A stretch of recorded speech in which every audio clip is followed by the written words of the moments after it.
Are we seriously doing a Squid Game sketch? Dude, I told you, it's the hottest thing to come out of last year. We gotta stay hip with the kids. Trendy. Up to date. You dig? Is that why you're releasing a top 10 movies of 2021 video in February? You bite your tongue.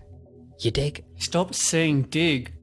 Green light. It isn't even a movie. Why aren't we doing Dune or Spider-Man? Come on, man, don't you think Spider-Man's a little played out? And Squid Game isn't? Red light. Look, if you're not gonna do any of my ideas, I'm out. Don't move a muscle. I'll move all the muscles I want. Doc Ock does a prostate exam would have been such a good sketch. And come on, I can't believe you passed up on Venom, Let There Be Clifford, because it would be Carnage, but instead it's Clifford the Big Red Dog. Green light. Yikes. That's gonna leave a mark. I'm gonna get you back in the marbles game, mate. I'm not your mate, bro. I'm not your bro, mate. And I want to make trouble. You in? I do love trouble.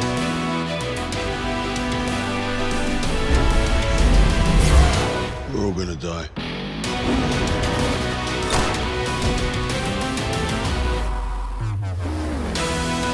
If we're going out loony. You ready to play?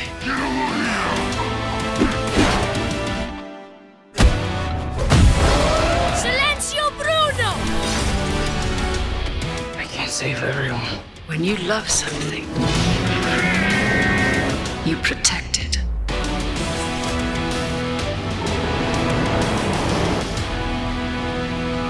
It's horrific and it's beautiful at the same time. What is a servant without a master? To kick things off, we have the darkly satirical The White Tiger, based on the Aravind Adiga novel of the same name. The White Tiger takes us on this extraordinary character journey as we follow Balaram, an enterprising village boy with big ambitions to break free of the shackles of an unjust system. Things seem to fall into place until an unexpected obstacle in the road changes everything, and Balaram has to rely on his fierce cunning to get out of it. It's a rapidly changing power dynamic where every move counts, and as he moves ahead, he realizes that he has to be just as cold-hearted and dishonest as the elite to survive. The film has a wonderful supporting cast, but what makes The White Tiger work is Adarsh Gourav's rousing performance as Balaram, who's always walking that tightrope of contempt and loyalty for his masters. We observe Balaram pulling the strings from the bottom, meticulously planting these seeds of friction within his ranks and climbing the ladder in the disarray. The moments when he hits his boiling point are when the movie lets Gourav really shine. Cleverly funny one moment and uncomfortably tense the next, the White Tiger digs its claws into you and never lets go, keeping you guessing as you're taken on this Nightcrawler-esque tale, becoming more and more frightened the further Balaram goes down this dark path. There have been countless adaptations of my favorite Shakespeare play Macbeth, and I was incredibly excited when I first heard about Joel Cohen taking the directorial helm of 2021's retelling. The tragedy of Macbeth's minimalism in camera work and production design harkens back to a very old school style of filmmaking, and the oppressive black and white visuals will leave your skin crawling with every revelation. It's your classic tale of man meets witches, witches tell man prophecy of how he will be king, man and wife plot to kill current king, man leaves trail of madness and death. You know, tale as old as time. The darkly ambiguous nature of Macbeth, whether or not Macbeth's plight is a product of the supernatural, his own madness, or both, is one of the key elements as to why this story has captured the imaginations of storytellers to this day. It still rings true in this, albeit with a more surrealist spin. Of course, with every retelling of a famous work, it's fascinating to see what new adaptive differences the filmmakers are bringing to the table. At face value, there's the stylized black and white 1.37:1 format, which calls back to the 1948 Orson Welles version. Minor roles from the text are also folded into composite characters, a creative liberty that surprised me with how effective it was in making me more invested in characters I never thought that much of. While the dissonance in Denzel Washington and Frances McDormand's American accents taking on Shakespearean prose might take a hot second to get used to, this abstract iteration of one of the Bard's most famous works preserves what makes it so darkly compelling in the first place, and left me with chills when I walked out of the cinema. Pulling back from Shakespearean solemnness to the more upbeat, let's turn to Disney's selection of animated films from last year, with Pixar's literal fish-out-of-water story Luca being the big standout for me. While the main setting of Porto Rosso might just be a small coastal town, it is absolutely overflowing with life and personality, where a day's adventure can be found at every turn. What really made this movie work for me was the buddy comedy aspect of it, anchored by the relationship of our three leads. The voice cast does an excellent job at keeping you hooked, adding a lot to the laid-back, wide-eyed spirit of childhood that forms the backbone of this story. And many of the memorable side characters steal the show and provide even more quirky humor and slapstick to an already hilarious movie. The pacing is on point, making Luca flow extremely well all the way to the climax, which packs an emotional punch. From the eye-popping Ghibli-inspired visuals to the cartoony approach to the character animation, it's easy to just sit back and soak it all in. What we get here is a wonderfully charming coming-of-age tale that treads familiar ground yet never feels watered down. There's definitely a lot more to it under the surface. Pixar delivers on another hit, and I'm looking forward to seeing what they do in Seeing Red. For anyone who's held off on this, I highly recommend diving in. Chloe Zhao has been making waves. Okay, get that out of here, dang it. Chloe Zhao has been making waves in the film industry with Nomadland, a masterclass in showing and not telling. The very understated performance by Frances McDormand, the subtle, haunting piano soundtrack by Ludovico Einaudi, and the naturalistic photography by frequent Zhao collaborator Joshua James Richards all work in harmony to craft this intimate tale of a woman who's always in between. After suffering the death of her husband and being forced to vacate her mining town during the Great Recession, Fern adopts the lifestyle of a nomad. She's in between having a sense of community and a sense of freedom, in between lamenting the past and moving on from it, constantly occupying the space in between despair and fulfillment. Captivating sunsets over natural vistas contrast with the menial dreariness of Fern's job-to-job life, and articulates what the character is going through with a realness that is very rarely seen in film. Nomadland often feels so alive that you'll be second-guessing whether it's a documentary. Its authenticity is bolstered by the casting of plenty of real-life nomads, with their undeniable contributions building on the story in natural ways. Just like the travels of the nomad, the movie isn't linear with its characterizations, and Fern's journey of personal growth can be a bumpy road. The film shows her striding with an assured top-of-the-world confidence through badlands like a giant, only to later be wandering miserably while dwarfed in another environment. The open-ended nature of Nomadland doesn't champion the experiences of the outlier as much as it's about the beauty of our humanity prevailing over hardship.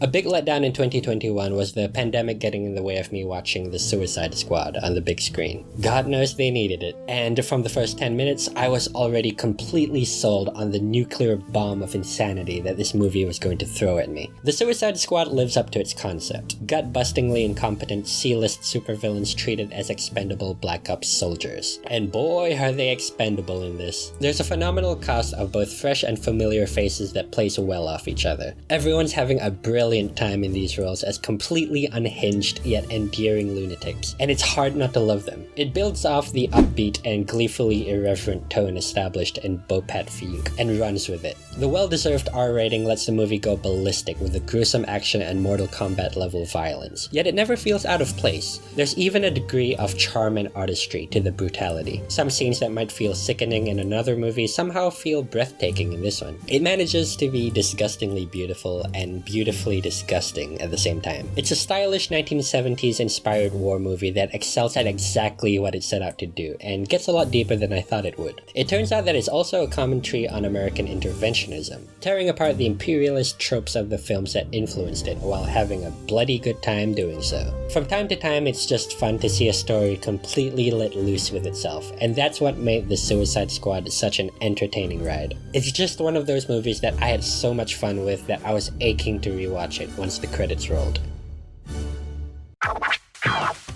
GPU, processor, CPU, gigahertz, NFT, DDR, RAM, SSD, HDD, RTX, you might as well be speaking another language. But as technologically impaired as I am, even I can recognize how terrible Hollywood is at writing about the social media generation and smart technology. It almost always veers into a one-sided technology bad argument. It took The Mitchells versus the Machines, despite its over-the-top frantic animation style, to finally provide a nuanced depiction of our relationship with our devices. The film touches on the creative tools and innovation technology can provide us, that it's something to celebrate and embrace. At the same time, it also explores our anxieties on our over-reliance on it, and it really is rare to see a movie cover these themes in an intelligent, balanced way, praising what technology has provided us while still giving it a fair shake. Before aspiring digital filmmaker Katie Mitchell embarks to film school, her technophobic dad surprises her with a spontaneous cross-country family road trip, which goes horribly wrong. Sometimes all it takes is a malevolent smart device uprising for a family to finally understand each other. We already know that when Phil Lord and Christopher Miller tackle animation, magic happens. And this movie has some of the craziest, most diverse mixed media visuals they've ever done. The hyperactive, flashy style and designs perfectly represent the characters and the type of internet content they consume. Every frame is just oozing personality and fun little blink and you'll miss it jokes. I highly recommend checking out the art book that just got released for free online. It's an incredibly fun-filled family adventure with something important to say while being a real treat for the eyes, so be sure to check it out if you haven't.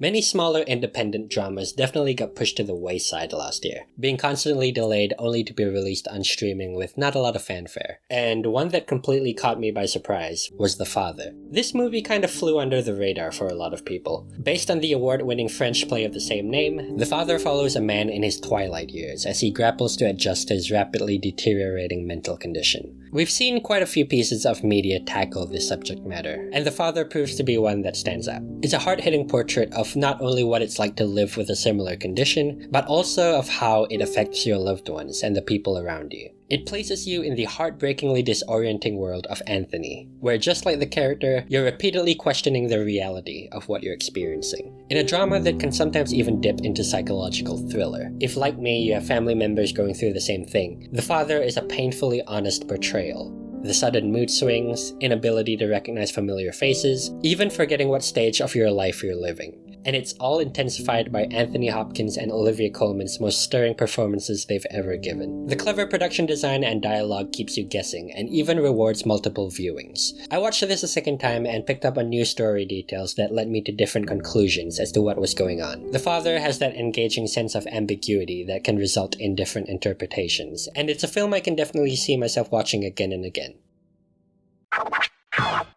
Next up on the list is Minari, written and directed by Lee Isaac Chung. Set in the 1980s, we follow the Yi family, who have left behind their stable life in California to pursue their own American dream in Arkansas. It's a challenging journey with its fair share of ups and downs as they struggle to adjust and make things work. The Yi family is the emotional core in Minari, and there is a sense of history and depth to all their interactions. The film explores togetherness and conflict in a way that we can all relate to, and the cast here is excellent. The patriarch of the Yi family, Jacob, chases this fantasy, and it's mostly his decision to take this insane risk to walk away from everything the family had to pursue his dream job and start up a farm. In another movie, Jacob's fierce resolve and rejection of failure would be presented as something that should be celebrated. But Minari dares to paint this as something that isn't always necessarily a good thing. From family expectations to other outside factors, there is this immense pressure on his shoulders. There is both a maturity and stubbornness to his actions, and we get to see how this affects his wife Monica and their children David and Anne. This is an ensemble piece, but even then, every family member has their own well-defined personal arc. That intricacy is what makes this film so great, and the characters so relatable. You really feel for all of them and their plight. Minari is a deconstruction of the American dream as much as it is a story about immigrants and the East versus West identity. It's moving, heartwarming, hilarious, and overall, a rich movie experience with plenty of soul and surprises. It was quite a year for period pieces. The Power of the Dog dealt with themes of resentment and sexuality in a thrilling Western psychological drama. Wes Anderson returns to his lovably quirky antics with The French Dispatch. And The Electric Life of Louis Wayne cast a light on the miserable life of a celebrated English artist. My next pick for the list is Ridley Scott's masterful medieval drama, The Lost Duel. Set in the 1300s, an era where chauvinistic pride and bloodlust reign supreme and women are shunned and silenced, it's hard not to draw parallels with what's been happening today, which is what makes this tale even more harrowing. Jodie Comer, Matt Damon, Ben Affleck, and Adam Driver provide truly commanding performances, even though their accents slip so much this felt like a sequel to Your Highness at times. Whose life I saved, sitting by his side. With his captaincy, not even man enough to look at me. He poisons my lord with evil advice, whispered in his ear, blackening my name. I much prefer Parsifal's courtesy. It's a much more challenging and interesting novel. Word had arrived ahead of you, of your calamitous campaign. All I want is for you to be a part of this moment. I want you to be gay with me and Father. Shaky accents aside, the characters offer some real depth to their torment and motivations. The Lost Duel tells the same story in 3 parts, each from the point of view of the 3 leads. This serves to give you a focused insight into each character's place in society and how it affects their agency. While each part introduces new scenes which provide new pieces of the puzzle, I was impressed by how often they can retell the same scenes and make them feel completely different through another lens, with alternate dialogue and editing compelling the viewer to reevaluate what's going on. The repetition within the 3 parts also serves to amplify the sheer horrificness of some events in the film. There's a real sense of dread leading up to the titular duel, which might be one of the most well-directed, viciously nail-biting battle scenes in recent memory. The physical and personal stakes are sky high, and no matter who walks away the victor, there's hardly any reason to celebrate either way. The Lost Duel is relentlessly tense, with a bleak, miserable atmosphere that kept my heart pounding, and it's definitely worth a look.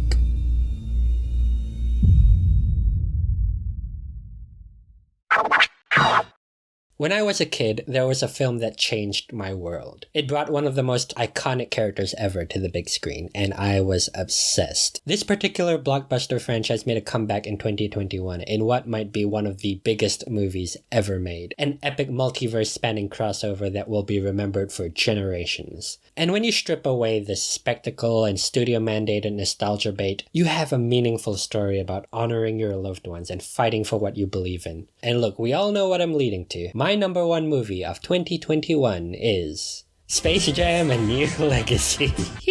Alright, seriously though. Once in a blue moon, there'll be a movie that reminds me why I love movies. And for me, that was No Way Home. This was such a perfect way to close off this Spider-Man trilogy, paying tribute to everything that came before it while still venturing off into uncharted territory for the character. We see Tom Holland's Peter Parker put through the ringer in this, broken down by the tragedy of being Spider-Man, finally standing on his own and learning what it truly means to be a hero. No one is coming out the other end unscathed, and it doesn't feel like there's a safety net or easy way out. No Way Home also does a great service to the returning characters, balancing them well and providing much-needed closure for some. And ultimately, despite the larger-than-life multiversal scale, they really went back to basics Spidey with this. It could be that the hype still hasn't fully worn off, but this might be one of my favorite Marvel movies ever. It's definitely my favorite Marvel crossover movie they've done. It took the absolute best elements of the franchise and went crazy with it. And it paid off. Spider-Man No Way Home is a finely tuned triumph. A blockbuster with heart that not only lived up to my expectations, but far exceeded them.